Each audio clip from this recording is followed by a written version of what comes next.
Liquor drinking is injurious to health. மது அருந்துதல் உடல் நலத்திற்கு தீங்கு விளைவிக்கும். Be safe. 1987 வரைக்கும் புழக்கத்தில் இருந்த கல்லுக்கு ஏன் தடை வந்துச்சு, இதை மறுபடியும் எப்படி புழக்கத்துக்கு கொண்டு வரலாம் அப்படிங்கிற யோசனையும் பேசுகிற வீடியோ தான் இது. டோடி ஷாப், ஓகேவா?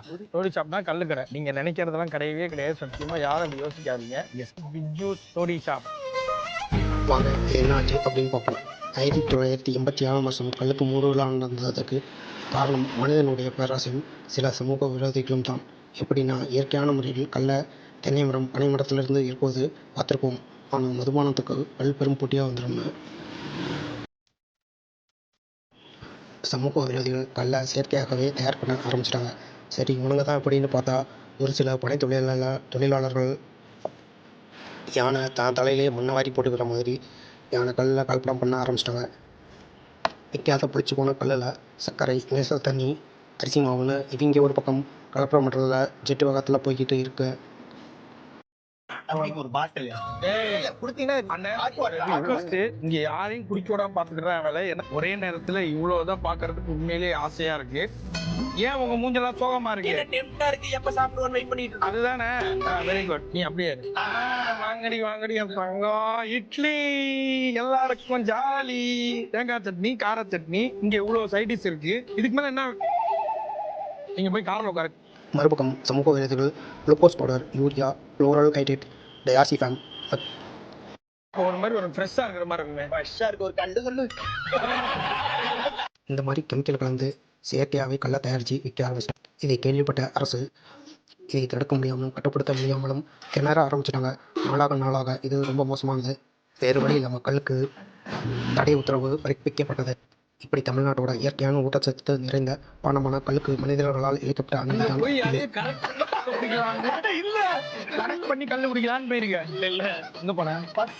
இன்று முதல் இன்று வரை எவ்வளவு போராடினாலும் அரசு அனுமதி கொடுக்காமல் இருக்கு.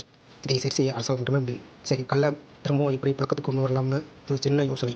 அது என்னன்னா, இப்போது விவசாயிகளிடமிருந்து அரசாங்கம் பால் கொள்முதல் செய்வது போல கல்லையும் கொள்முதல் மற்றும் சந்தைப்படுத்துதல் அரசை செய்ய வேண்டும்.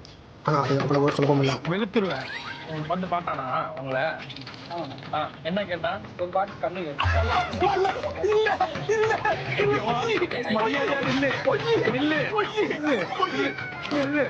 நான் அவ்வளவு தூரம் சொல்லி கூப்பிட்டு பர்ஸ் எடுக்க போச்சோன்னா நேரா போய் கேட்டா ஒரு பாட்டில் கல்லுன்னு கேட்டேன். எல்லாம் யாருக்காக? என் மக்களுக்காக. இதில் பல நடைமுறை சிக்கல்கள் உள்ளன. வாங்க அது என்னென்னு பார்ப்போம். முதலில் கல்லை ஏற்புடன் அதை கொள்முதல் சென்டருக்கு கொண்டு செல்ல வேண்டும். முன்பு கல்லின் சுத்தத்தையும் தரத்தையும் பாலை எப்படி டிகிரி வைத்து 4.4% இருப்பது நல்ல கொழுப்பு சத்து நிறைந்த பாலாக கருதப்படுகிறது. SNF மற்றும் லாக்டோமீட்டர் போன்ற கல்லுக்கும் ஒரு பிரத்யேக கருவியை உருவாக்க வேண்டும்.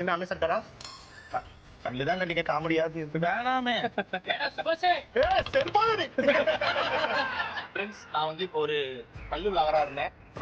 மாற போறேன். நானே போய் தமிழ்நாட்டுல எல்லாத்தையும் சொல்ல போறேன். சாவர வரைக்கும் போராட போறேன். குவாலிட்டி டெஸ்டில் பாஸான கல்லை உடனே குளிரூட்டும் மையத்திற்கு எடுத்து செல்ல வேண்டும். உடனே குளிரூட்ட வேண்டும்.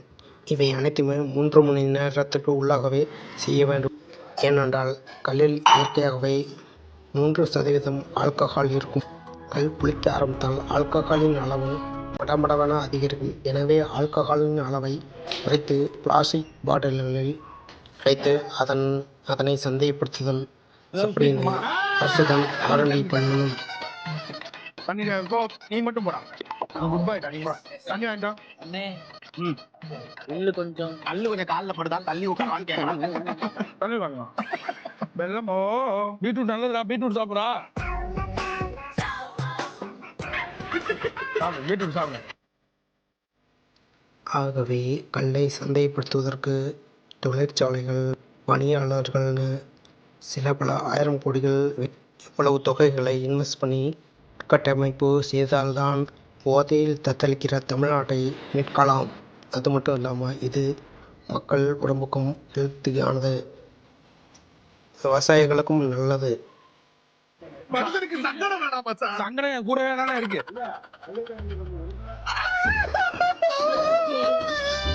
எவ்வளவு வேணாலும் பண்ணுங்க, முடியாது.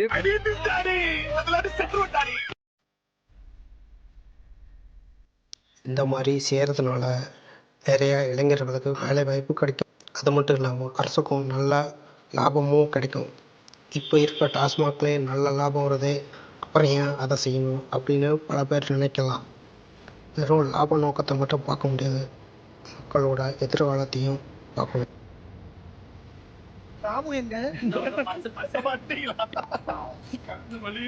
அவ்வளவுதான். இதுக்கப்புறம் உனக்கு எல்லாமே நல்லதுதான். வாங்க வாங்க வாங்கடி தங்கம், வாங்கடி. என்னது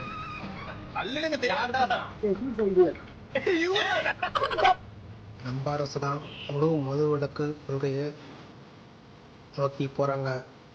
அப்புறம் எதுக்கு புதுசாக ஒன்று ஆரம்பிக்கும் அப்படின்னு நினைச்சாலும் முழு மதுவிலக்கு அமல்படுத்த எப்படியும் 40-50 வருஷம் ஆகும். அதுக்குள்ளாக ஒரு மாற்று வழி கண்டுபிடிக்கிறது தான் சிறந்தது.